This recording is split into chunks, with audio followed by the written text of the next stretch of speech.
दयाकोरी सम्राट टिके रास्ता दियंतु।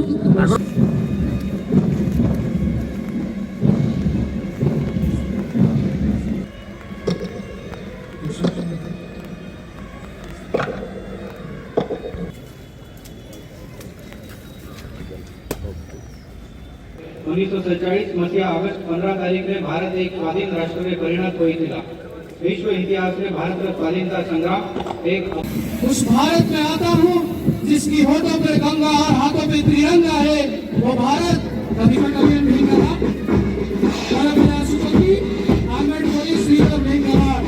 सीतम स्वाधीनता दिवस उपलक्षे मु पूरा ढेंकानाल वासी को शुभेच्छा और अभिनंदन जनाऊँगी।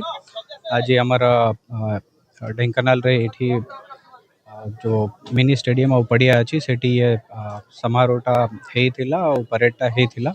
ता भितर एते प्रतिकूल पाग और वर्षा सत्वे भी विभिन्न स्कूल र पिला माने आस्तिले परेड रे पार्टिसिपेट करिसंती, कल्चरल प्रोग्राम करिसंती। तो मु आगे तांको जो साहस अच्छी और सेमानक जो देश प्रेम अच्छी ताको सैल्यूट करूची। और आजिर आमर समस्त उद्देश्य रहिबा कथा कि आमे केमती विकसित ओडिशा और विकसित भारत गढ़िबा तापाई आमे समस्ते केमती चेष्टा करिबा से संकल्पटा आमे ढेंकानाल वासी समस्ते नेबा। मु समस्त को आउ थरे ये स्वाधीनता दिवस रा शुभेच्छा और अभिनंदन जनाऊँ।